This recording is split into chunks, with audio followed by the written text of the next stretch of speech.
The Energy Secretary, Claire Coutinho, seems to have struck a kind of rather different chord. She's warned against the leviathan of central green planning. She says we've reached a fork in the road, and she's essentially saying that unless we're careful, our kind of obsession with net zero, it is enshrined in law that we have to reach carbon net zero by 2050. She says unless we're careful, that policy risks wrecking and crushing British business. A lot of British businesses already are suffering because of it, and a lot of householders are suffering because of the increased energy bills we have to pay in order to support the net zero project. So strange words from someone who's supposed to be involved in this very, very sacred procession towards the 2050 carbon net zero target. Let's talk to economist and environmental researcher Laurie Laybourne. Welcome, Laurie. Hi, Kevin. How are you? I'm all right. What do you make of this? I mean, it seems she sort of... loads of people in the Tory government sort of say, oh yeah, carbon net zero, yeah, we're so committed to environmental causes. But when push comes to shove, they're not really, are they?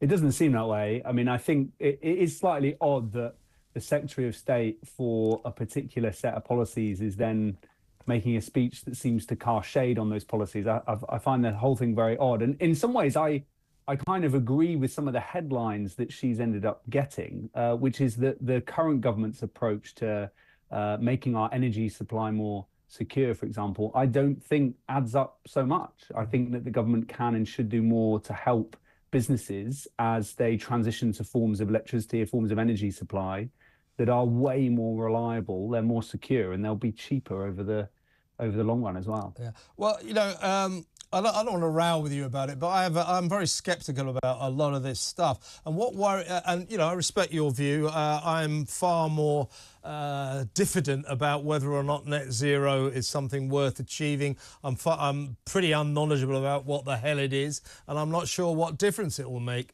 And also, I don't particularly buy into climate change. Climate change is always happening, always has. But I'm not convinced that humanity is entirely to blame for it. So you and I probably come from separate points, but I respect your viewpoint. But here's one thing that I think is a massive problem, and it's sort of what Claire Coutinho is playing into here, is if you're going to have an illegally enshrined carbon net zero target, it is inevitably going to cost the people of this country, in terms of their energy bills, lots of money. And when they find that out, they won't like it.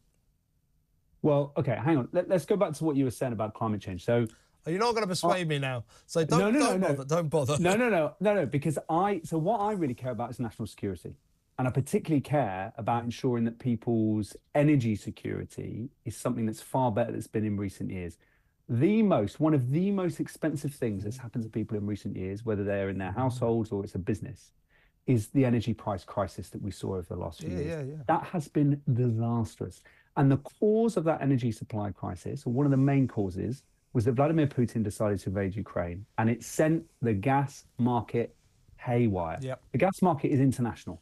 And what that meant was a country like the UK, which is massively reliant on gas, I'm sat right next to a gas boiler right now, then led to a situation where we were paying through the roof.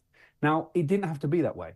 At the beginning of the 2010s, the government, with a view that being reliant on gas was making us more vulnerable, was spending money to insulate our homes. It then stopped doing it. Remember, David Cameron said he was going to cut the green crap. What that meant is that the bill the government was paying on insulation went right down, right?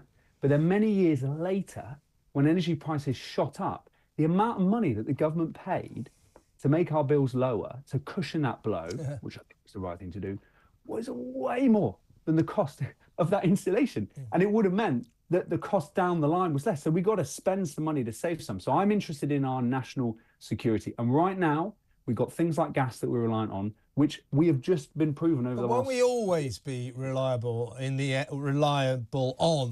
in the end, you know, traditional fossil fuels? Because, you know, it's not always sunny in this country. It's not always windy. Well, it's hardly ever sunny in this country. It's not always windy. And we do have to fall back on traditional sources of power. So we can't have energy security just with windmills and solar panels, can we? Well, at the moment We can't. At the moment we fall back on some of that stuff because We'll have haven't to managed always, won't we? Why? Because Why? because windmills and solar panels can't power this country.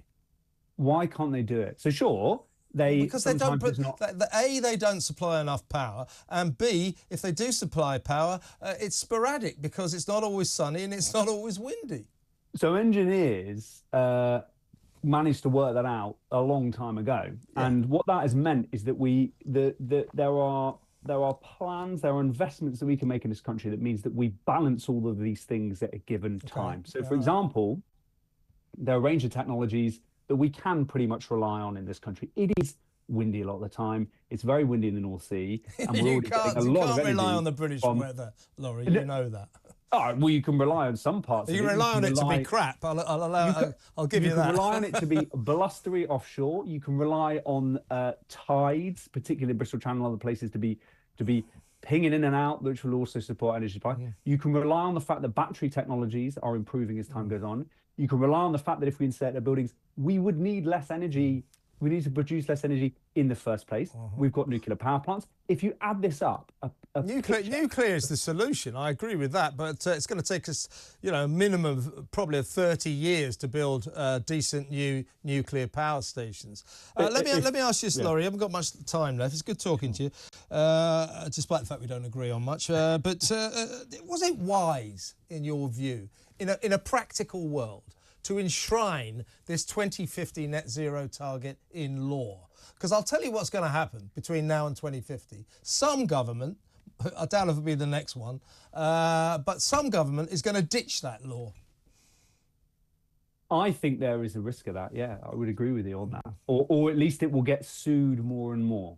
And that will start to cause all sorts of problems. The reason why net zero is there is it's a goal to spur the economy, right? Think back in the past, there have been other goals that governments have set to spur economic development so that we invent and roll out the technologies of the future that will make us richer. One of those goals was defeating Nazi Germany.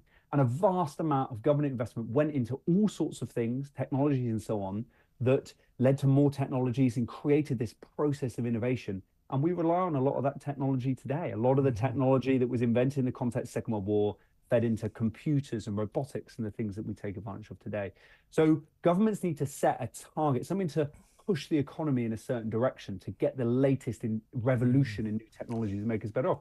Net zero can be that. Right now, this current government is not doing what nearly all other major governments are doing around the world, which is putting its money where its mouth is, investing money now to save money later. And this government's not doing it, and so it doesn't make sense. But when a government comes in that might start doing it, it will make sense to us. I doubt if the next government will do it either, because it's rather difficult, to say the least. But to talk about this government, this is what I think about this government. Tories in this country are terrified of being Tories, and therefore they sort of Labour light, and they always want to gather around the virtuous causes. So they go, oh, we're so into climate emergency, we've got to save the country, the climate, and then they come up with these policies. Look at this policy. This is going to make this country carbon net zero. But their heart is not really in it, is it? Well, I don't think we should be talking about net zero at all, really. I think this should always have been about our security. The security of our energy supply. It should be about the warmth of our homes. Like, the home I live in is cold. I cannot afford to properly retrofit it. In the early 2010s, the government would have helped me do that, and it would have saved money for later. I pay my tax money. Reinvesting into homes is a good thing. So we shouldn't be talking about net zero. We should be talking about the things that getting to net zero, whether we're talking about it or not, will do for the country. I agree with that, except that we're on a path of general improvement environmentally, but don't hamstring us with these kind of artificial law. 2050, got to be there. I mean, most people don't even know what net zero means, and certainly don't understand what will happen when we get there. But that's another issue. Perhaps we'll talk about that in the future. Laurie, pleasure to talk to you. Thank you so much for your time. Laurie Laybourne there, economist and environmental researcher. As you've heard, not exactly on the same page as me, but we invite and encourage all opinions on this show.